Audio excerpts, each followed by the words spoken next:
Pessoal, vamos falar sobre a situação na Ucrânia. Hoje, dia 29 de novembro, são 8 horas da manhã aqui no Rio de Janeiro, 2 horas da tarde lá em Kiev, no momento que eu gravo esse vídeo, e justamente neste momento acabou de ser confirmada que haverá o bombardeio em toda a Ucrânia. Hoje a gente ainda não sabe quais alvos serão atingidos, mas toda a Ucrânia já está em alerta para mísseis, para queda de mísseis. É provavelmente mais um daqueles dias em que a Rússia lança centenas de mísseis contra infraestrutura civil ucraniana, né? No momento que eu gravo esse vídeo, a gente ainda não tem informação porque os mísseis ainda não caíram, né? Ainda estão no ar, estão sendo lançados. Mas ao longo do dia eu devo ter mais informações sobre isso e devo explicar o que aconteceu completamente amanhã, né? Mais um dia complicado para os civis ucranianos lá, né? Na linha de frente, os ucranianos continuam com a tarefa de destruir a infraestrutura russa militar aqui no sul e também com os planos de tomada da Crimeia. Nós vamos falar sobre isso hoje. Os russos mentiram sobre cidades que tenham sido tomadas aqui em Bakhmut, né? A gente mencionou que uma pequena cidade, um pequeno vilarejo foi tomado. Os russos têm falado em muito mais coisas sendo tomada aqui, mas é mentira. E vamos falar também sobre o caso do espião russo que está preso no Brasil e a Rússia quer extraditar ele agora. Vamos entender esse assunto aí, vamos ver esses assuntos todos em detalhes. Essas notícias foram sugeridas por ANCAP em Estocolmo, Rei Voluntário e várias outras pessoas. Obrigado aí ao pessoal que sugeriu a notícia. Obrigado a você que está assistindo o nosso vídeo. Se você gosta do nosso conteúdo, por favor, deixe o seu like e se inscreva aqui no canal, né? Pois bem, ontem a gente mencionou que já havia uma preparação russa para fazer mais uma rodada de ataques à infraestrutura civil na Ucrânia, e isso começou hoje cedo. Bombardeios levantaram dos campos de Engels 2 por volta das 20 para o meio-dia, horário de Kiev, e também dos aeroportos de outras bases aéreas aqui, Baltimore, Voronezh. Vários bombardeios russos levantaram o voo. Esses mísseis que atacam a Ucrânia são tipicamente lançados a partir de aviões, né, de bombardeios, mas esses bombardeios sequer entram dentro da Ucrânia, tá? Eles tipicamente levantam voo aqui na região do Mar Cáspio e dispersam e lançam os mísseis a partir daqui. Como esses mísseis têm muito alcance, eles atingem todas as regiões aqui propaladas na Ucrânia, né? Por que eles fazem isso de levantar voo com avião, não lançar o míssil direto do solo? Eu não sei. Provavelmente é porque eles estão aproveitando que eles têm mais mísseis desse tipo para fazer esse tipo de ataque, né? Eles não precisam nem entrar com um avião dentro do espaço aéreo ucraniano para fazer esse bombardeio. Parece também que dessa vez vão vir também mísseis a partir de um navio no Mar Negro, né? Faz tempo que os russos não têm coragem de botar os navios dele para fora do porto, mas parece que dessa vez eles vão usar também mísseis calibre, que são mísseis de precisão lançados a partir de navios, né? Enfim, como eu falei, a gente não sabe ainda exatamente o que vai acontecer, quantos desses mísseis vão cair, que tipo de infraestrutura vai ser atingida. Eu devo dar essas novidades ao longo do dia lá no meu Twitter, se você quiser me seguir por lá, @ancapso. E amanhã, certamente no programa de amanhã, eu vou falar o detalhamento do que foi atingido, o que não foi, quais foram as consequências desse mais um grande ataque terrorista russo contra alvos civis, né? E o engraçado é o que diz aqui o Podolyak. Eu não vejo a lógica nesse terror, né? Ataques na rede de energia não afetam o campo de batalha. Ataques nas cidades civis não quebram as pessoas, fazem elas ficarem mais unidas. Dezenas de estudos de guerra mostram isso, não sou eu dizendo. A única razão pela qual a República Russa, né, a Federação Russa, faz isso é pelo prazer do terror, que meio que encobre as perdas russas, né? Eu diria duas coisas aí, né? Primeiro que a gente sabe que havia um plano russo de provocar descontentamento na população e forçar a população a pressionar o Zelensky a fazer um acordo de paz com a Rússia, né? Tudo que resta para a Rússia a essa altura é tentar um cessar-fogo, tentar um acordo de paz, porque sabe que militarmente não vai conseguir resistir, né? Então, isso é um plano, mas é um plano que realmente ele tem razão. Tipicamente, esse tipo de ataque vai fazer com que os ucranianos fiquem mais revoltados com os russos. não que busquem um cessar-fogo com os russos, né? O outro ponto aqui é satisfazer a opinião pública interna da Rússia. Isso sim é um ponto, né? A visão, até tem muita Russete aqui no Brasil falando isso também, né? Que o pessoal que, por algum motivo que eu não consigo entender, que apoia a Rússia nessa guerra aqui no Brasil, os russetes estão falando, não, porque a Ucrânia está destruída, está sem gás, está sem luz, ou seja, essa é a propaganda que eles botam internamente lá na Rússia também, para esconder o fato que a Rússia está perdendo essa guerra vergonhosamente para um exército muito menor que o dela, e com uma pequenininha ajuda ocidental, a Rússia está desmoronando completamente nas mãos dos ucranianos, né? Enfim, é por isso que eles fazem esse tipo de coisa. É meramente para fazer propaganda interna. É tudo que resta ao Putin nessa altura, né? E como aconteceu das outras vezes, o mais provável é que sim, vai faltar luz, vai faltar água, vai faltar calefação na Ucrânia em várias cidades, mas rapidamente esses serviços vão ser retomados, como foram todas as outras vezes, né? A Rússia gasta uma fortuna, obriga a Ucrânia também a gastar muito dinheiro para reparar as coisas, mas na verdade, em termos militares, não muda nada esse tipo de estratégia, né? O Arestovich acabou de lançar um aviso aqui dizendo para não ignorar as sirenes de mísseis, né? Então, nesse momento, como vocês podem ver, todas as cidades estão com sirenes de mísseis, é para todo mundo ir para os abrigos no subsolo, né? E não dê publicidade para locais que foram atingidos, ou seja, se você estiver em algum lugar e conseguir filmar um míssil russo atingindo qualquer coisa, não publique isso e não poste fotos ou vídeos da defesa aérea ucraniana trabalhando, né? Infelizmente, a gente sabe que, embora eles estejam pedindo isso daqui, muita gente acaba fazendo isso, a gente acaba vendo no dia seguinte várias informações sobre isso, né? Mas, enfim, a ideia aqui é justamente não postar esse tipo de informação, porque isso ajuda os russos a saber o que foi atingido, o que não foi atingido, e a planejar os futuros ataques melhor, né? Uma informação interessante também que a gente tem já de algumas pessoas é que parece que dessa vez os ucranianos desligaram a força em várias cidades preventivamente. Eu não sei se isso ajuda em alguma coisa, o fato da rede não estar energizada no momento que ela é atingida por um míssil, né? O míssil explode, mas pelo menos não vai ter o efeito do incêndio elétrico depois. Será que é essa a proposta dos ucranianos? Eu não sei, mas vamos ver. A informação que a gente tem aqui é que várias cidades tiveram a luz desligada totalmente neste momento, aguardando a chegada dos mísseis, antes dos mísseis chegarem. Pode ser que isso resolva alguma coisa aí, ou melhore a capacidade de restauro da rede elétrica depois de mais esse ataque, né? Bom, olhando um pouco para a linha de defesa, né, a gente não tem então como saber exatamente o que vai ser atingido, eu vou falar isso mais adiante. No final do vídeo eu vou dar uma olhada para ver se já tem alguma coisa atingida, já dou a notícia para vocês aqui no finalzinho do vídeo, mas o mais provável é que só amanhã que a gente vai ter um apanhado mesmo do que aconteceu, né?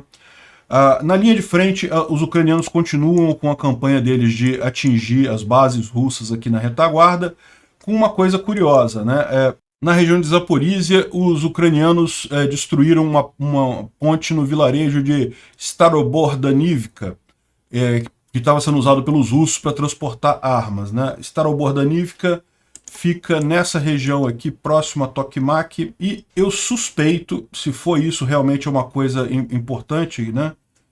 Aqui, a Starobordanivka fica aqui, tem a linha de trem que passa por aqui.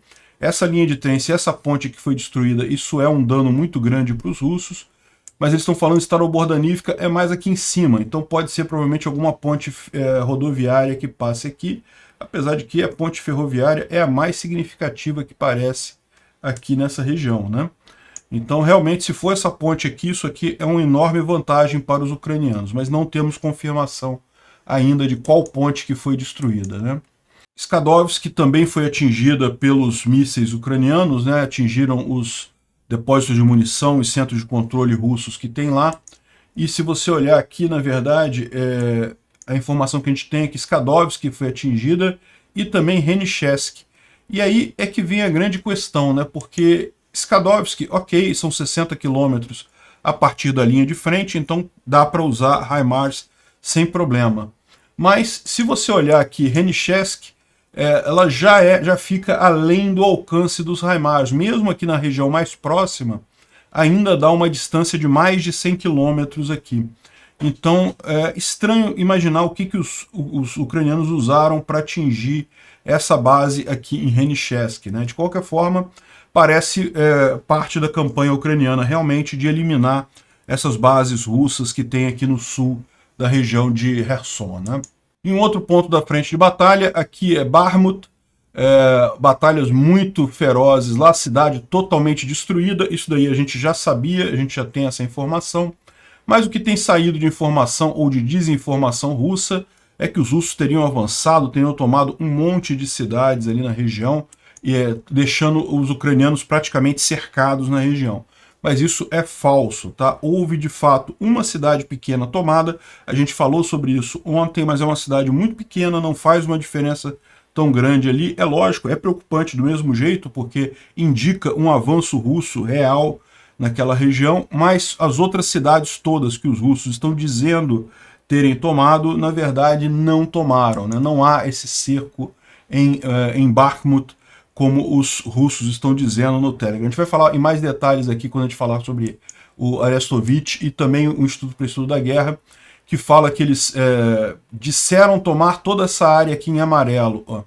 Mas na verdade não tomaram nada disso daí, não tem nenhuma confirmação de que tenham tomado. O exército ucraniano continua dominando a maior parte dessas áreas aqui, né? O que eles tomaram, de fato, foi essa cidadezinha aqui, o Zarianivka, que está aqui embaixo, de fato eles tomaram. O mapa que já está refletindo o fato de que existem russos aqui em Ozarianivka, né? Mas essas outras porções que eles alegam ter tomado aqui, não é verdade. E o Dmitry traz até algumas mensagens no Telegram russo dizendo que é muito indicativo, é muito peculiar como na última noite os canais russos do Telegram começaram a puxar uma falsa informação, né, uma PSYOP, sobre um ultimato para os ucranianos em Bakhmut. Ou seja, que eles teriam que se render em tantas horas, senão iriam ser mortos ou iriam ser cercados e coisa e tal. E o que eles falam, o que ele fala aqui é que sempre que eles fazem isso é que geralmente as coisas não estão indo bem. É uma espécie de última cartada que eles dão para tentar ver se os ucranianos desistem, saem e coisa e tal, mas indica, na verdade, que não está indo bem para a Rússia lá em Bakhmut, né? Esse aqui é a mensagem no Telegram russo, de acordo com sobre o ultimato em Bakhmut. Bakhmut e Artemovsk estão em cerco operacional. Eu entendo que é isso que eles estão dizendo aqui, né? Hoje os nossos gangsters vieram e tomaram completamente Belororivka. A ofensiva está em plena ação e não existe nenhuma conversa de recuo. O ultimato na 27º, que deve ser os soldados ucranianos que estão lá em Bakhmut, eu confirmo isso. Hoje os rapazes também fizeram movimentos nessa direção. Se rendam, não morram pelos padrões europeus impostos sobre você. Vocês sofreram lavagem cerebral e fizeram vocês acreditarem que nós somos os inimigos. Esse pessoal realmente tem problemas, né? Porque como assim lavagem cerebral? Os russos invadiram a Ucrânia. Que lavagem cerebral é essa? Que lógica é essa? Os russos invadiram a Ucrânia. É lógico que eles são os inimigos dos ucranianos. Eles iniciaram a agressão. Não tem nenhuma lógica esse tipo de coisa. Realmente não tem dúvida que isso aqui é PSYOPs, né? É operação de contra-informação. E agora amanhã chega e isso significa que já passou mais de 3 horas do tal ultimato que já expirou. E o senhor Ho-Ho é uma gíria que eles usam para se referir aos ucranianos. É altamente depreciativo, né? Mas enfim, a gente está lendo um Telegram russo aqui, né? Então, os ucranianos perderam 2 cidades de uma vez só, Bakhmut e Artemovsk. A história aqui é a seguinte, Artemovsk é o nome antigo de Bakhmut. Os ucranianos mudaram o nome da cidade. Na época da União Soviética, se chamava Artemovsk. A cidade agora mudou para Bakhmut. Então, ele fala aqui, né, apenas em caso, já que são a mesma coisa. E agora o senhor Vahir tomou essas 2 cidades, né? Então ele está dizendo aqui que os russos tomaram Bakhmut. Não tomaram nada, né? Na realidade, ambos os lados do fronte simplesmente tiraram o solo seco, o solo eslávico seco de suas caras e trocaram isso por solo eslávico novo e molhado, e talvez riram das novidades da internet que foram contadas pelos quartéis generais e foram para a luta novamente, né? Ou seja, no final o que o cara está dizendo aqui é que de fato não teve nada, isso aqui foi tudo bravata de dizer que tomaram Belororivka. Belororivka é outra cidade mais aqui para cima, ó. É essa cidade aqui, os russos estão tentando tomar Belororivka também, mas ela continua nas mãos dos ucranianos, né? Enfim, os russos ficam fazendo essa propaganda toda, mas em termos de avanço em Bakhmut, não tem nada, não conseguiram avançar nada de ontem para hoje, né? Bom, o Arestovich fez um bom apanhado aqui da linha de frente, do que aconteceu, e em Kherson não teve batalhas no chão, só duelo de artilharia. Em Zaporizhia, as fontes russas estão dizendo que os ucranianos reforçaram suas tropas próximo a Vuhledar. Lembra Vuhledar, os russos desistiram depois de perderem enorme quantidade de tropas aqui tentando tomar Pavlivka, tentando tomar Vuhledar. Os russos simplesmente desistiram, né? Mas os ucranianos estão colocando muitas tropas aqui também neste momento. Nas outras frentes, nada de novidade. Ele reforça aqui também que em Bakhmut, Soledar, muitos ataques de ambos os lados. Os reportes russos sobre cidades são falsos, ou seja, sobre batalhas na cidade são falsos. Os russos dizendo que já entraram na cidade de Bakhmut, isso é falso. Também nenhuma diferença significativa em Belororivka, Kremina, Svatov. A Ucrânia capturou algumas colinas. Ele está falando aqui da floresta que a gente mencionou ontem, que fica numa posição mais alta. E os russos tentaram recapturar e falharam. Então, é aquilo que a gente mencionou. Não é uma grande conquista ucraniana, mas é estrategicamente importante para facilitar tomar essa cidade aqui. Se você quer mais detalhes sobre isso, a gente falou em detalhes no vídeo de ontem, né? É aqui na região de Novoselivka, em que os ucranianos tomaram essa florestazinha aqui, que fica numa região mais alta, e vai facilitar quando a coisa estiver toda liberada, né? Tem muitas minas lá ainda, quando estiver tudo pronto, um ataque ucraniano para Kuzemivka, que aí sim vai ser um grande ganho, com mais uma ou duas cidades tomadas aqui. E os ucranianos abrem uma avenida enorme para chegar a Svatov, né, que é a grande peça de defesa russa nessa região. Os planos para atacar a Crimeia estão cada vez mais sendo discutidos lá entre os ucranianos, e o Podolyak prometeu uma selfie em Yalta em meio ano, em 6 meses, né, ou seja, antes do meio do ano que vem. O Arestovich falou que vai juntar ele para tirar uma selfie lá em Yalta, né? Na pontinha aqui sul da Crimeia, né?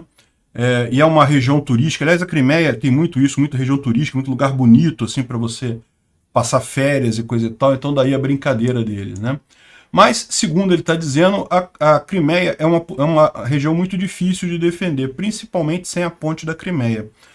No momento que os ucranianos tomarem a parte sul aqui da Ucrânia, de fato, a Crimeia fica difícil dos russos defenderem aqui de forma significativa, né? Tem muita tropa russa aqui, tem muita defesa russa, mas é um local muito difícil de ser defendido, né? Toda a logística é através de pontes e navios, justamente por ser uma península. Isso também explica, de certa forma, por que a Ucrânia perdeu com certa facilidade a Crimeia para a Rússia em 2014, né? Justamente porque também tem esse tipo de dificuldade. Da mesma forma, se é um lugar fácil de conquistar, é fácil de conquistar para os dois lados. A questão da estação da Lama, né, que está prejudicando certamente a logística de ambos os exércitos, e os soldados ucranianos, porém, eles têm muito mais experiência, né? Porque, lembra, essa guerra para a Ucrânia não é nova, ela está acontecendo desde 2014, né? E os soldados ucranianos já passaram vários invernos ali na linha de frente, na região de Donbás, em Luhansk, em várias regiões por ali, né? Então eles já têm uma experiência, já sabem como é que funciona, precisam ter 3 pares de bota para você ter chance de aquecer alguns deles enquanto usa outros. Poucos esquadrões saem aí em patrulha fazendo revezamento, né? E não é fácil, mas não é uma catástrofe para os ucranianos, né? Se os russos não têm essa informação toda, não têm essa capacidade toda de manter os pés aquecidos, eles vão ganhar frostbites, né, que é ferida de gelo, né, que é congelamento. É um tipo de congelamento muito danoso que dá em extremidades, principalmente no pé, né, em extremidades expostas a temperatura muito baixa por muito tempo. Os russos chegaram a ter esse tipo de problema lá no início da guerra também, quando também estava frio, lá em fevereiro, março e coisa e tal. Mas é lógico, durante o verão, esse problema some, agora vai retomar, e aquele negócio, como ele está falando aqui, os ucranianos têm muito mais experiência nesse tipo de situação. Os russos, principalmente os mobilizados recentemente, vão enfrentar problemas sérios aí, né? Outra coisa que ele fala é que tentativa de queimar madeira molhada com combustível ainda vai causar muitos acidentes. De novo, o pessoal ucraniano já tem experiência nisso, já sabe como manter a madeira seca e para poder queimar ela e fazer fogo, né? Para poder se aquecer durante o inverno. Os russos vão ter ainda muitos problemas com isso, né? Ele fala sobre uma série de armas, fala sobre aquele míssil que nós falamos no vídeo de ontem, com capacidade grande e custando baratinho, de forma que eles podem produzir uma quantidade significativa. Mas como a gente falou, isso daqui é planos para 2023, não estamos falando de agora, estamos falando do ano que vem, né? O pessoal da Ucrânia está começando a pedir mísseis com alcance de 80 quilômetros ou mais para atingir paridade e parar as tentativas russas de atingir a infraestrutura ucraniana, né? E isso é um problema, né? A OTAN ela expressou 2 objetivos: não expandir a guerra além da Ucrânia e não fazer guerra dentro do território russo. E o segundo ponto é que requer questionamento. Por que a Rússia pode atacar o interior da Ucrânia, áreas civis da Ucrânia, e a Ucrânia não pode atacar de volta, né? Isso, hoje em dia, existe essa limitação da OTAN para a Ucrânia, né? E um ano atrás, a Ucrânia pediu desesperadamente mísseis Stinger. 4 meses atrás, a Ucrânia teve o HIMARS, né? É apenas uma questão de tempo até a Ucrânia ter os mísseis de longo alcance e aviação da OTAN. Mais alguns ataques russos, como o de hoje aqui em cidades ucranianas, certamente o pessoal vai mudar de ideia e vai liberar esses mísseis de mais longo alcance para os ucranianos poderem atingir a Rússia, né? Ele fala aqui sobre o caso do Prigozhin, que foi chamado de Rooster, né? Que é a gíria para quem foi abusado sexualmente na prisão. Vamos falar mais sobre isso mais adiante. Realmente, isso é uma coisa muito mais trágica para o Prigozhin do que pode parecer num primeiro momento, né? O Instituto para o Estudo da Guerra está falando aqui justamente sobre a região ali de Bakhmut, e ele fez aqui ele fala que de fato os russos tomaram Ozaryannivka, como a gente mencionou ontem, mas múltiplas fontes russas falam que os russos também capturaram Kurdimivka, Klishivka, Andrivka, Zelenopilya, Pidoronide, enfim, um monte de cidades aqui, né? Essas cidades que estão aqui em amarelo nesse mapa, né?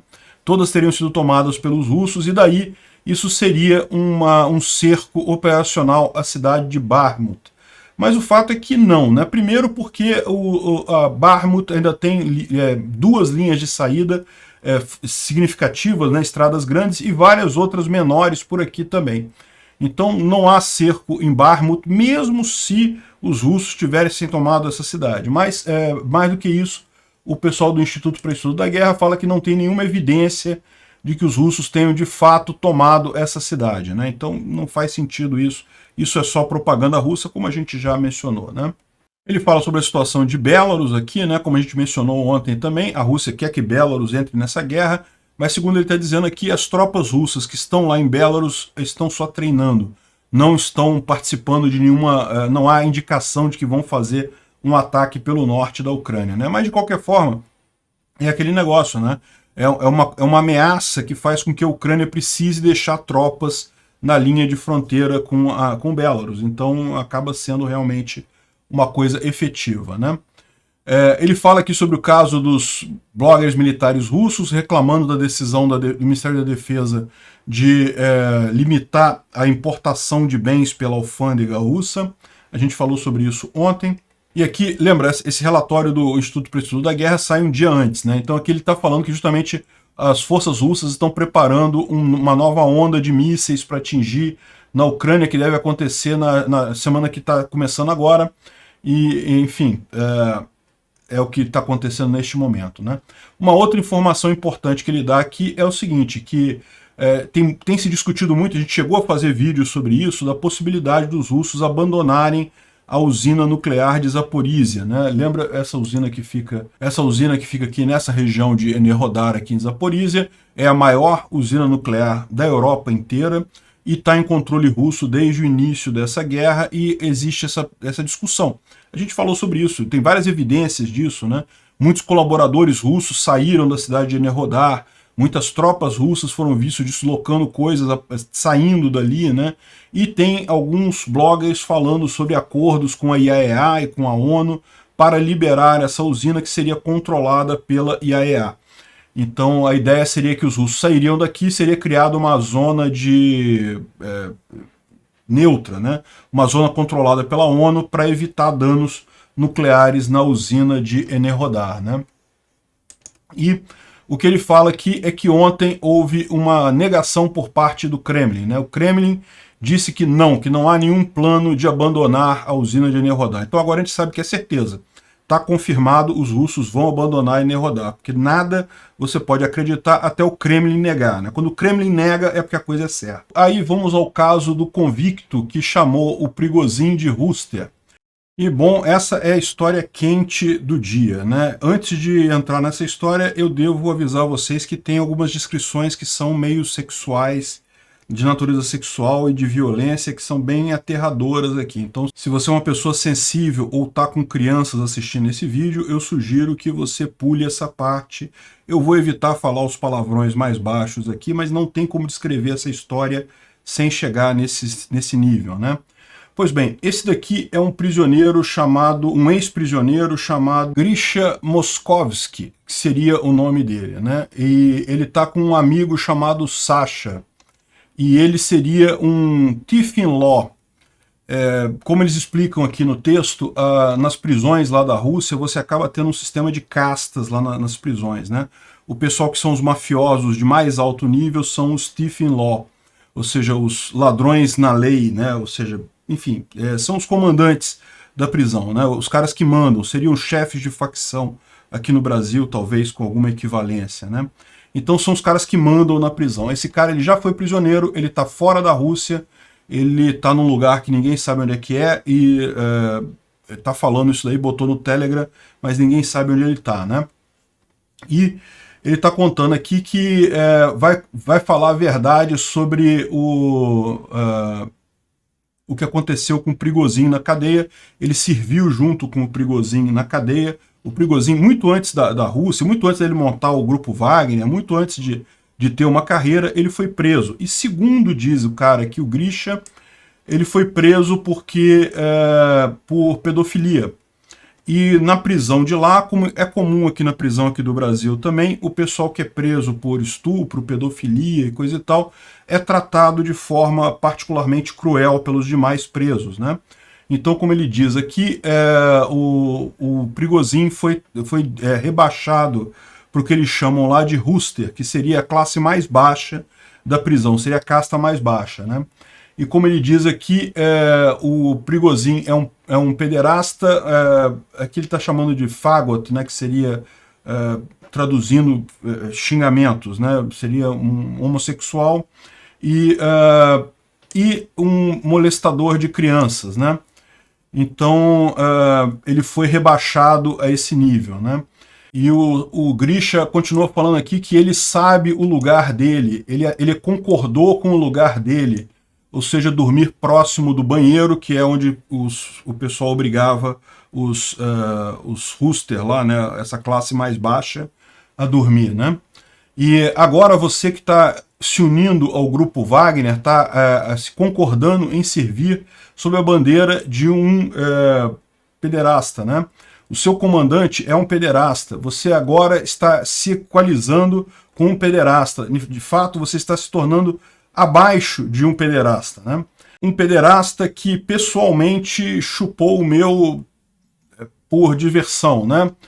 E você lembra disso, Gênia? Gênia é um diminutivo para Ivesne, né? Que é o nome do Prigozhin, né? Você lembra disso, seu rooster ferrado, né? Lembra como nós costumávamos bater em você, seu... eu não posso falar palavrão aqui, né? Mas enfim. Palavrão com conotação de homossexualismo, né? E agora você está querendo mandar nas coisas o seu fudido, né? Mas o ponto não é Prigozhin, isso é sobre aqueles que se unem a eles. Vocês estão malucos? Vocês são ofensa homossexual ferradas? Lembra os 40? Lembra aqueles que pegaram em armas em nome do governo e o que aconteceu com eles depois disso? O seu líder é um rooster fudido que costumava chupar. Enfim, ele provavelmente ainda tem... Ih, caramba, eu não vou ter como falar isso aqui. Entre os dentes dele, né? E vocês estão indo lutar sobre a bandeira desse cara, matar crianças e mulheres. Enfim, é uma carta bastante pesada descrevendo esse tipo de coisa e eu não vou continuar lendo tudo aqui, mas é bastante duro com o Prigozhin, né? É lógico que a gente não tem certeza de nada disso daqui, o cara tá falando aqui. Agora, esse cara é aparentemente um cara conhecido, é um gangster conhecido lá na Rússia. Então, se ele tem uma fama realmente nas prisões lá russas, pode ser que isso tenha um efeito de fato. E aí você lembra uma situação curiosa, né? Lembra que a gente mencionou há poucos dias atrás que o exército russo está querendo criar uma divisão no estilo do Wagner Group, né? Ou seja, o próprio exército russo quer criar um exército mercenário fora do Estado, mas que para ter mais liberdade, ter menos legislação, menos dureza de burocracia. Isso aqui pode ser justamente, eu não estou dizendo que é isso, né, mas pode ser justamente o Estado querendo diminuir o Prigozhin para conseguir ele recrutar para o grupo dele lá na Rússia, né, ou seja, fazer com que os prisioneiros russos acabem indo para esse novo exército que está sendo montado pelo exército russo e não para o Wagner Group, né, ou seja, pode ser isso. Imagina, é possível até imaginar que esse cara ainda esteja em proteção do governo russo, em algum lugar, né? É uma possibilidade. Ele é um ex-gangster, ele não está mais na cadeia, mas pode ter entrado em algum sistema de proteção de testemunha, coisa e tal, e foi chamado a ajudar nesse sentido, né? Então, a gente não sabe se é real, se não é real, mas o fato é que está causando um dano enorme à imagem do Prigozhin lá, né? Essas coisas circulam muito rápido lá na Rússia e pode gerar realmente problemas para ele lá, né? Se é verdade ou não é verdade, chega a ser irrelevante no final das contas. Vai haver um encontro da OTAN agora nos dias 29 e 30, ou seja, hoje e amanhã, e a agenda principal é, lógico, a Ucrânia. Espera-se mais definições sobre armas, né? Os ucranianos estão pedindo, como a gente falou, mísseis de maior alcance. Talvez a gente tenha alguma posição favorável da OTAN nessa reunião, né? De qualquer forma, os Estados Unidos devem revelar uma ajuda financeira significativa, principalmente para lidar com o dano causado pelos ataques na rede de energia. Então os Estados Unidos devem liberar uma grande ajuda aí, além de ajuda militar também, né? E uma outra boa notícia, a fábrica ucraniana de cartuchos começou a produzir munição necessária para os obuses lá na guerra, né? Tanto os ocidentais quanto os antigos soviéticos. Então já começou a produção em série na Ucrânia de munição padrão OTAN. Isso é uma coisa que vai ser importante, porque a gente sabe que essa guerra ainda vai levar um tempo significativo, né?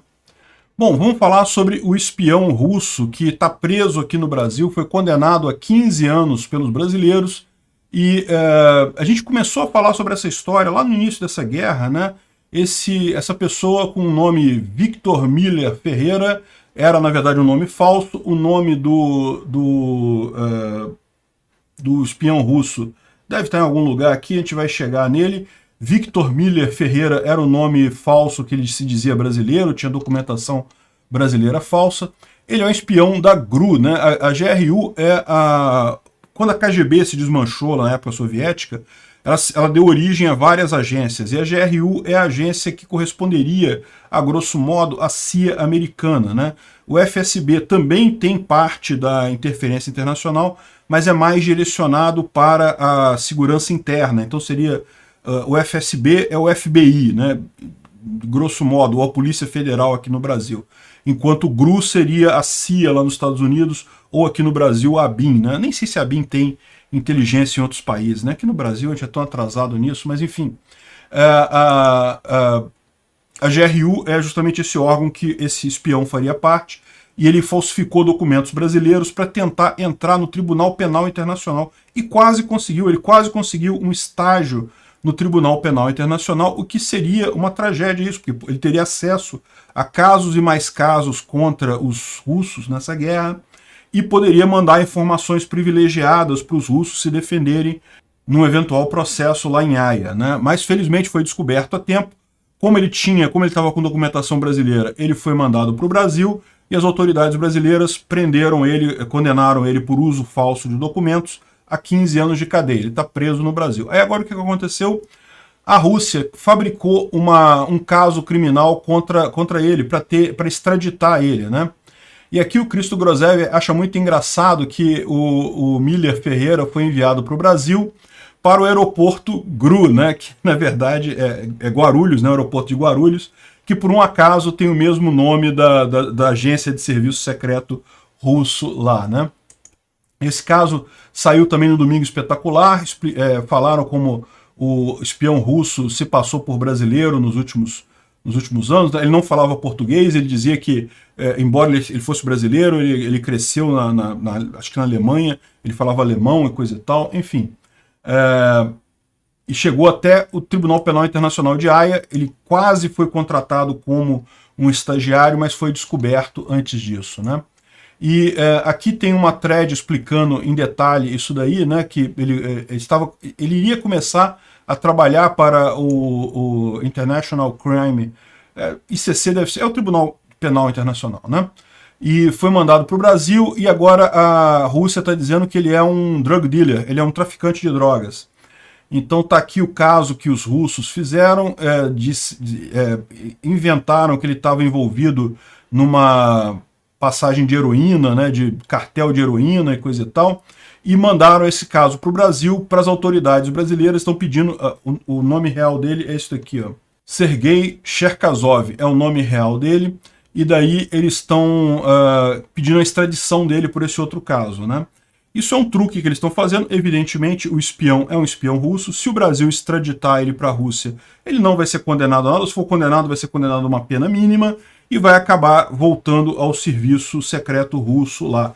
Então isso aqui é uma tentativa do governo russo justamente conseguir repatriar um espião deles, né? Eu espero que o governo brasileiro não caia nessa, não aceite esse tipo de coisa. Infelizmente, tanto o Bolsonaro quanto o Lula aqui no Brasil, ou seja, tanto se esse caso for julgado agora quanto ano que vem, ambos são pró-Rússia.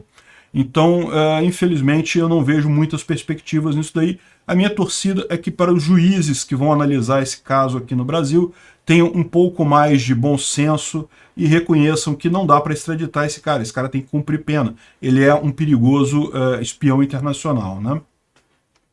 Enfim, eles levantaram um monte de coisa. Ele teria sido pego numa rede de tráfico de heroína entre o Tajiquistão e a Rússia. Inventaram um monte de coisa. Mas aí o pessoal levanta aqui vários casos aqui, e atenção, hein, para os juízes que forem analisar esse caso, várias inconsistências, até em datas, dizendo que ele foi preso, supostamente preso em agosto de 2013, mas em 2013 ele não estava na Rússia, ele já tinha saído da Rússia. Então, ou seja, essas datas não batem no final das contas, essas informações estão totalmente erradas no final das contas, né? Mas vamos ver como é que isso daí vai caminhar. Tomara que a justiça brasileira mantenha o cara preso aqui no Brasil, ele é um espião. Bom, o UOL, surpreendentemente, faz uma manchete não a favor da Rússia, né, dizendo como que a Alemanha deixou de depender do gás russo em poucos meses. A gente vinha falando isso já há um monte de tempo, né, mas até pouco tempo atrás, as russetes juravam que a Europa vai cair no caos, vai ficar todo mundo sem gás, e não vai ficar sem gás. A Alemanha, que era o pior caso, que tinha maior dependência do gás russo, já havia encontrado outras fontes de fornecimento de gás natural, já havia acertado diversas outras coisas, feito planejamentos diversos e conseguiu deixar de depender da Rússia muito facilmente, né? E eles explicam aqui que isso incluiu outros fornecedores, achar outras pessoas para fornecer gás natural liquefeito e também fazer diminuições em algumas coisas, algumas indústrias e coisa e tal, eles vão fazer isso. O fato só é que isso fica mais custoso, isso é verdade, o gás fica mais caro. O gás natural liquefeito é mais caro do que o gás enviado por gasoduto, mas não é uma tragédia como os russos querem fazer crer, né? E a gente teve hoje ainda a notícia de que a Alemanha assinou um contrato de longo prazo de suprimento de gás com o Catar. 15 anos. Então, durante 15 anos, a Alemanha não vai precisar mais do gás russo, vai comprar o gás do Catar, gás liquefeito. É mais caro que o russo? É mais caro que o russo, mas no final das contas, essa história toda, quem vai sair mais prejudicado em tudo é a própria Rússia, que deixou de ter o principal fonte de renda dela, que é o petróleo vendido para a Europa, né? E, finalmente, a Rússia mandou bloquear um grupo de mães de soldados russos nas redes sociais após críticas a Putin, né? A rede social VKontakte é a VK. VK é o Facebook lá da Rússia, né?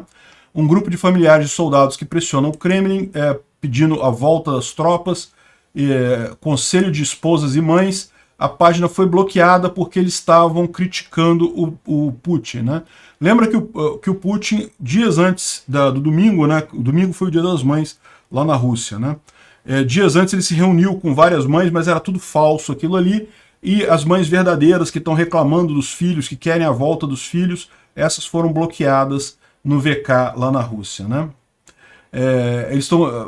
A desculpa foi que isso tinha notícias falsas.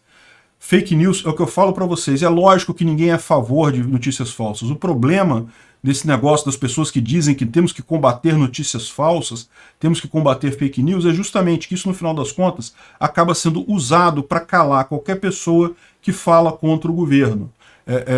É melhor conviver com algumas notícias falsas de vez em quando do que você ficar com a censura e acabar não podendo falar contra o seu próprio governo. Esse é o grande ponto. Repara como é que isso funciona. Como é que calaram as mães lá? É porque não eram notícias falsas que elas estavam dando. Bom, como eu prometi, no final do vídeo eu vou voltar para fazer um apanhado, mas aparentemente o que tá mostrando aqui é que o número de alertas diminuiu. Tá? Os alertas eram em toda a região da Ucrânia e agora parecem ser só mais aqui na região leste e na região sul, né? Pode ser que, afinal, esse ataque não seja tão grande quanto a gente estava esperando, né? De qualquer forma, tem já algumas informações de alguns lugares que já foram atingidos, algumas cidades ali em Mykolaiv e outras, Chernihiv, enfim, outras regiões ali, mas a gente ainda não tem as informações completas, né? Amanhã a gente vai fazer um apanhado geral do que aconteceu hoje. Obrigado por assistir o vídeo até o final.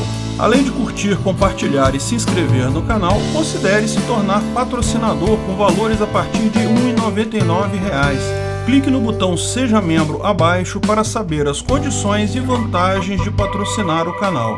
Mais informações sobre o nosso projeto, visite nossos sites indicados na tela.